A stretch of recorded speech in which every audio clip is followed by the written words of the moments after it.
할렐루야. 8월 18일 월요일입니다. 큐티 합시다. 52일차. 큐티 시작합니다. 오늘 박해받는 나라 8월 18일 월요일 어라이즈 아프리카 올라왔습니다. 어라이즈 아프리카는요, 오픈도어 선교회에서 2025년도 아프리카에 집중적으로 복음을 전할 것을 목표로 해서 세운 캠페인입니다. 어라이즈 아프리카, 다시 솟아오라라 아프리카. 그래서 서남 이하의 블랙 아프리카 그 지역에 무슬림들이 집중적으로 공격하거든요. 그래서 오픈도어 선교회도 아프리카에 집중적으로 복음을 전하는 캠페인으로 벌리고 있습니다. 난민 캠프에서 생활하는 가족들이 안전하게 집으로 돌아가서 삶과 공동체를 재건할 수 있도록 기도 부탁 올라왔습니다. 더 이상의 무슬림의 공격으로부터 보호받으며 폭력이 끝나기를 기도해 주시고요. 실향민을 돌보는 모든 사람이 이 일을 계속할 수 있도록 육체적으로 정서적인 힘을 또한 얻기를 여러분 기도 부탁 올라왔습니다. 아프리카를 위해서 기도해 주십시오.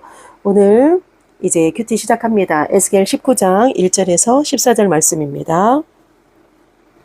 너는 이스라엘 고관들을 위하여 애가를 지어 부르라.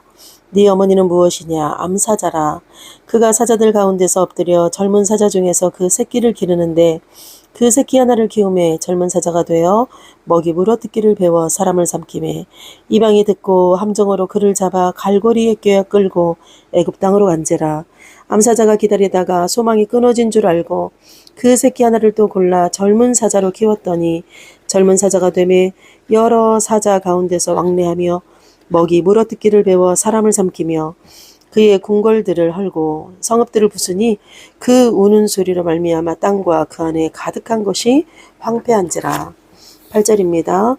이방이 보유하고 있는 지방에서 그를 치러 와서 그의 위에 그물을 치고 함정을 잡아 우리에 넣고 갈고리를 꿰어 끌고 바벨론 왕에게 이르렀나니 그를 옥에 가두어 그 소리가 다시 이스라엘 산에 들리지 아니하게 하려 함이라.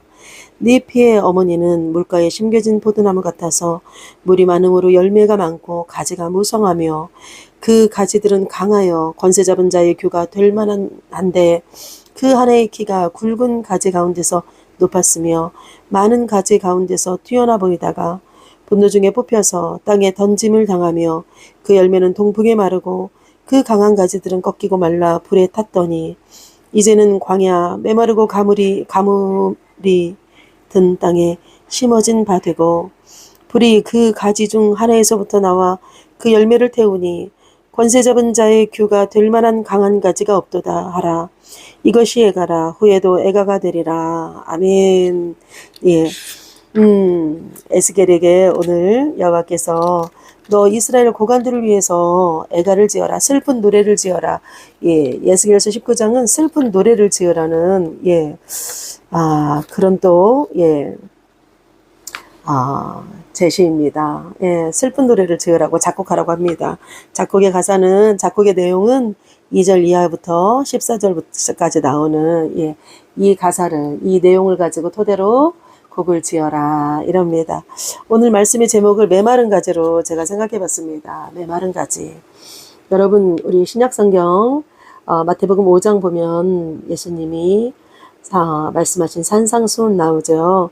이 산상수훈에 나오는 팔복 중에서 애통하는 자는 복이 있다. 이 구절이 있습니다. 애통이 어째서 복인지 얼른 이해하기 힘들지만 애통은 회개를 전제로 하기 때문에 복이 될 수밖에 없습니다. 애통이요, 정말 속에 창자가 끊어질 것 같은 그 슬픔이라고 하거든요. 그 간절함이라고 하거든요. 회개하지 않는 고집불통 악인들은 이 애통의 눈물을 흘릴 수가 없습니다. 그러나 하나님은 에스겔에게 애통하는 노래를 지으라고 지금 말씀하시는 것입니다. 왜냐하면 이 슬픈 노래를 통해서 유다 백성이 회개하고 다시 돌아오기를 바라셨기 때문인 거죠. 오늘 본문은 유다 왕가의 몰락을 탄식한 애가입니다. 하나님은 에스겔을 통해서 유다 왕가의 그 과거와 현재를 회상하게 하시면서 그들이 어떻게 하나님을 떠나고 결국 파멸에 이르게 되었는지를 직면하게 하십니다.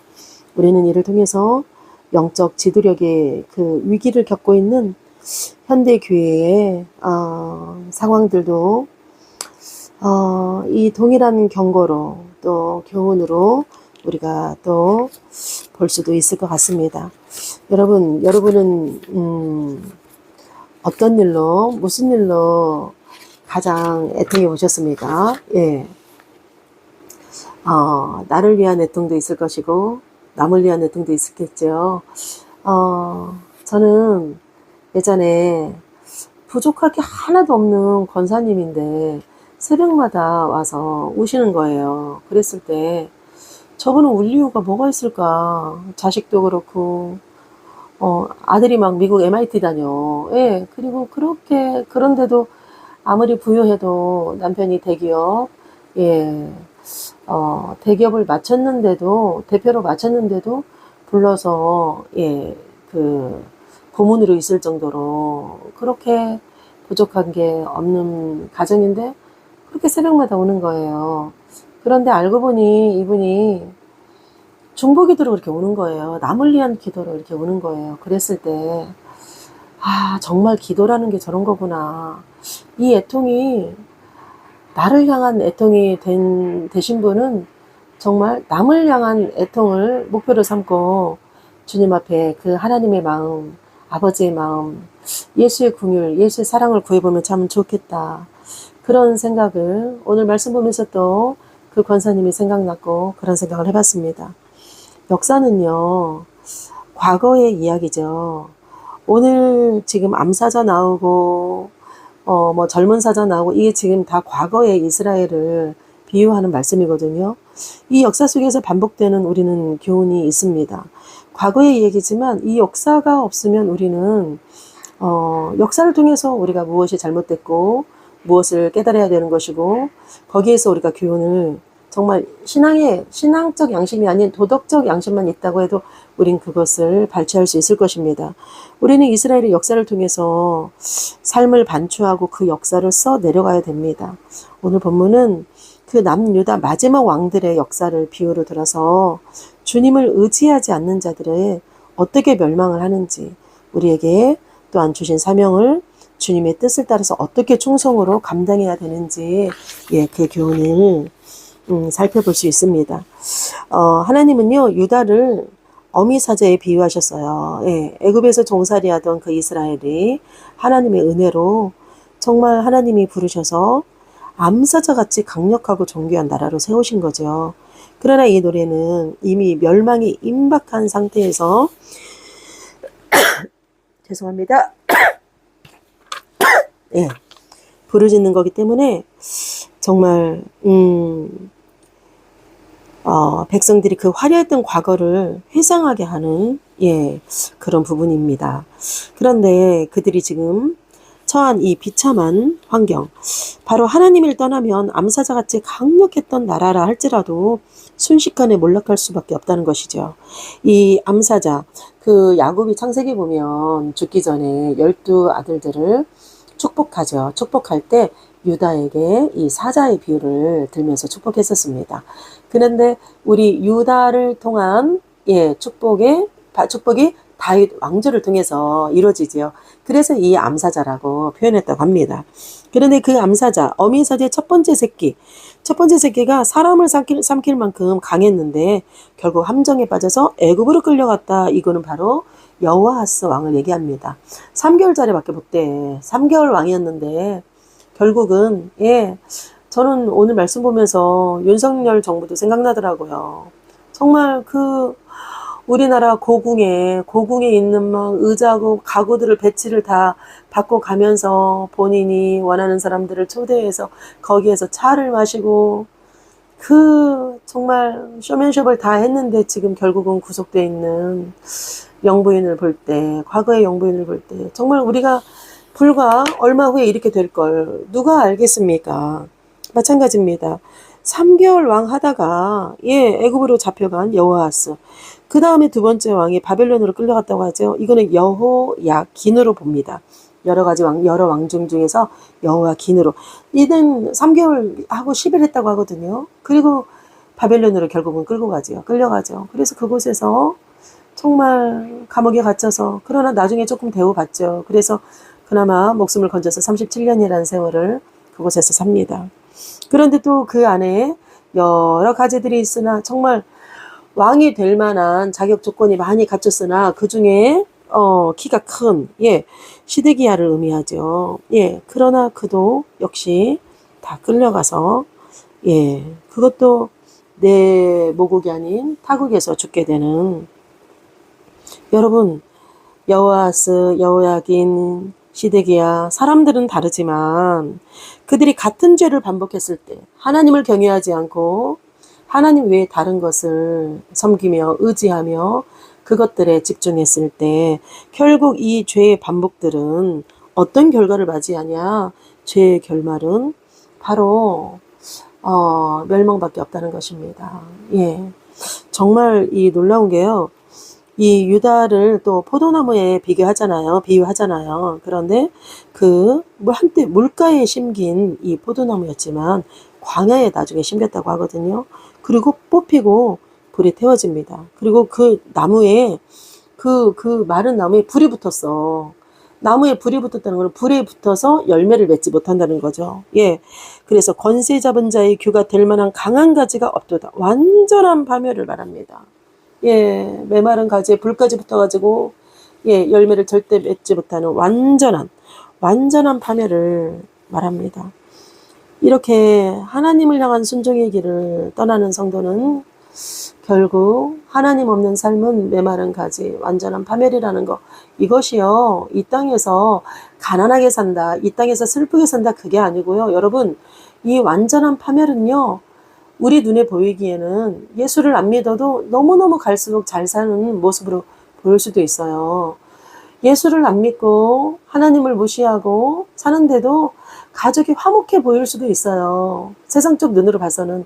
하나님 없이 하나님의 말씀을 기준으로 사는 게 아니라 세상 가치관의 기준으로 살아가는데도 되는 일 척척척 잘 되면서 수입도 많고 명품으로 휘감고 좋은 차 타고 좋은 집에서 그들이 좋은 거 먹으면서 살 수도 있습니다. 그런데 그게 왜 완전한 파멸이냐?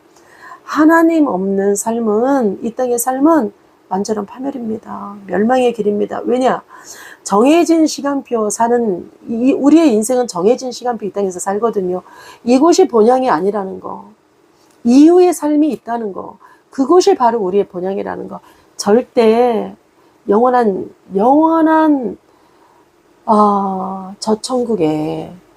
저천국에서 저천국을 소유할 수 없다는 거, 여러분, 그것이 완전한 파멸입니다. 여러분 어떻게 사실래요? 인생은 정해진 시간을 사는 거예요. 정해진 시간. 제가 어제 저희 간사님과 잠깐 얘기하면서 이 얘기했습니다. 오늘 아침에 내가 아침에 얼굴 봤던 남편을 저녁에 얼굴 볼 수 있을 거라고 100% 믿지 마. 여러분, 이것이 인생이라는 거.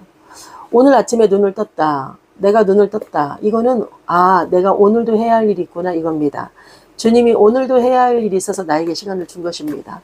제가 저희 친정어머니 봤을 때 깨달은 게 있었어요. 그것을 요양원에 미용봉사 갔을 때 어르신들에게 얘기했습니다. 여러분, 어르신들 살기도 힘들었지만 죽기도 힘드시죠. 죽는 것도 내 맘대로 못 죽습니다. 죽는 거 하나님 소관입니다. 하나님의 때가 돼야 죽습니다. 여러분, 교통사고 났다고 다 죽나요? 우리나라가 암에 걸렸을 때, 암에 걸리면 죽음을 생각하는 게 가장 빈도수가 높은 게 우리 대한민국이라고 합니다. 이 수치를 미국에서 예전에 발표한 게 있거든요. 암에 걸렸다 그러면 무조건 죽음을 생각하는 게 가장 그 죽음을 생각하는 수치가 높은 게 대한민국이라는. 근데 암에 걸렸다고 죽는 거 아니거든요. 교통사고 났다고 죽냐? 아니에요. 암에 안 걸려도 죽는 사람이 있고요. 교통사고 안 나도 죽는 사람이 있습니다. 죽음은 시와 때는 하나님의 것이라는 거, 하나님의 손아귀에 있다는 거, 하나님의 때가 돼야 죽는다는 거. 여러분, 그렇다면 우리는 얼마나 이 하루하루를 정말 하나님의 말씀을 중심으로 살아가는가. 나는 정말 풍성한 물가에 심겨진 가지인가 아니면 광야에 심겨진 가지인가, 메마른 가지의 삶으로 사는지, 나는 풍성한 잎이 초록초록 나는 싱싱한 가지로 사는지, 여러분 오늘 애가를 지을 가사를 준 여호와 하나님께서 주신 이 애가의 슬픈 내용을 보면서 한번 내 자신을 돌아봤으면 좋겠습니다. 어제 저희 솔라이트 교회 설교에 제가 잠깐 이 얘기했거든요. 우리가 사는 집, 이것이 바로 내가 교회이기 때문에 내가 성전이잖아요. 우리가 사는 집, 이 집 성전이 하우스가 있고, 집을 하우스라고도 하고 홈이라고도 하는데, 하우스는 무엇이냐? 물리적인 그냥 건축물이라는 거죠. 그리고 홈은 무엇이냐? 그 안에서 가족이 서로 생계를 같이 유지하면서 정서적 교감이 있는 곳이라는 것. 여러분의 집은 하우스입니까? 홈입니까? 여러분의 지금 바로 이 교회는, 바로 이 성전은 하우스이십니까? 홈입니까? 여러분은 하나님과 지금 이 성전이 홈으로 같이 교감을 하면서 정서적 교감과 같은 생계의 일원으로 하나님을 의지하면서 살아가고 있는지, 아니면 그냥 나는 교회된 모습이 아니라 교회만 가는 모습에 그냥 하우스, 건축물의 개념으로만 하나님과 나의 관계를 맺고 있는지, 이것이 바로 나는 정말 물가에 심겨진 포도나무 가지인가, 나는 지금 불이 붙어있는 메마른 가지인가, 광야에 심겨진 가지인가, 요거 체크해보면 어서속히 우리 애통하는 마음으로 혹여나 메마른 가지라면 철저히 구체적으로 주님 앞에 애통하며 정말 철저히 회개하는 심정으로 주님 앞에 나아가기 원합니다. 그래서 회복하는, 다시금 물가로 옮기와 심겨지는 회복의 가지가 되기를, 일주일에 또한 그 삶의 첫 출발이 되는 월요일 되기를 예수님으로 간절히 기도합니다. 네, 월요일 키티 에스더 목사였습니다.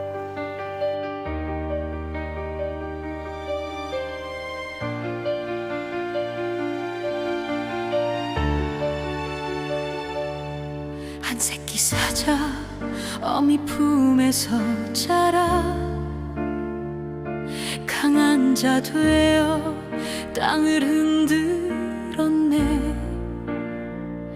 그러나 올무에 잡혀 사슬에 묶여 이방의 땅에 끌려가 사라졌네. 다른 새끼 사자 일어나